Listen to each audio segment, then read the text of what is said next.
Et bienvenue pour cette nouvelle vidéo. Aujourd'hui, en ce jour férié du 4 avril, donc fête de l'indépendance au Sénégal, je vais vous parler un petit peu donc de l'indépendance, du Wolof, vous présenter mon fils, enfin voilà, une multitude de petites choses, tout ça en 5 minutes. Allez, à tout de suite.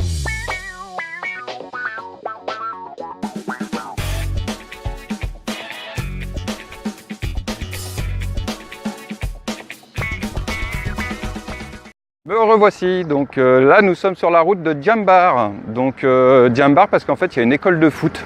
Je suis juste en train de passer devant. Alors je sais pas si vous voyez bien, en fait c'est grand, hein, donc il y a de la surface, il y a des terrains de foot, etc. Ça a été monté par d'anciens footballeurs français internationaux et le but justement c'est d'essayer de voir s'il n'y aurait pas de futures pépites, de futures stars du monde du football, donc qui pourrait faire carrière en France ou à l'étranger.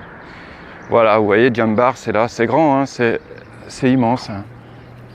Il y a des lotissements, etc. Ah, je vois mon fils qui arrive. Alors, ça y est? On va essayer de ne pas se faire écraser par les voitures. Oui, donc aujourd'hui, donc fête nationale. Donc le 4 avril, c'est la fête nationale de l'indépendance. Et on va en profiter pour parler un peu du Wolof. Alors jeune homme, comment vas-tu? Fais un coucou. Voilà. Donc pour la suite de la vidéo, alors là j'aborde donc l'aspect du Wolof. Donc le Wolof, c'est une langue qui est très utilisée ici au Sénégal, hein, par une grande majorité de la population. Alors ce que je pourrais dire donc c'est que ce n'est pas la langue officielle, hein. La langue officielle c'est le français, hein, que ce soit pour la constitution, les lois, les textes, l'hymne, même l'hymne national est en français. Mais par contre, dans la vie de tous les jours, le Wolof, bon bah voilà, il est pratiqué par la population. J'ai mon fils qui est là actuellement, donc on va en profiter justement. Bonjour. Salut. Bonjour. Alors, justement, je parlais du Wolof. Alors, qu'est-ce que tu pourrais nous dire en Wolof, tout simplement? Le Wolof, c'est très dur pour les Français parce que s'ils veulent essayer de parler, ils ont un drôle d'accent. On a un accent, c'est ça que tu veux dire? On a un accent tout bas, ouais. Alors, moi-même, j'ai essayé d'apprendre, hein. Franchement, j'ai même suivi des cours, c'est pas évident. J'ai un ami qui est français, hein, qui donne des cours, d'ailleurs, il m'a même envoyé, regardez, petit lexique, etc. Et c'est très bien détaillé. D'ailleurs, je vous mettrai les coordonnées, hein, si ça intéresse.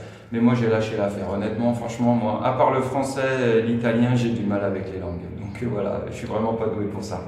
Qu'est-ce que tu pourrais nous dire en Wolof? Et surtout aux gens qui nous regardent sur YouTube. Allez, petite dédicace. Ni seetaan vidéo bi ni kontaan si yéen parce que yaa ngi leen di abonné yaa leen di seetaan chaîne bi ak ni kontaan nañ vraiment kontaan nañ. On est vraiment content. Bon bah super, alors si tout le monde est content, c'est parfait. Abonnez-vous, likez et partagez la vidéo. Ah, c'est un vrai youtubeur, d'ailleurs il a sa chaîne, hein, TNT78. Voilà, donc moi aujourd'hui, c'était une petite parenthèse sur le Wolof. Donc voilà, c'est une langue qui peut s'apprendre et d'ailleurs beaucoup d'étrangers la pratiquent. Hein, voilà, si ça vous intéresse, je vous mets les coordonnées donc, pour des cours avec Iboulaz, hein, même en ligne.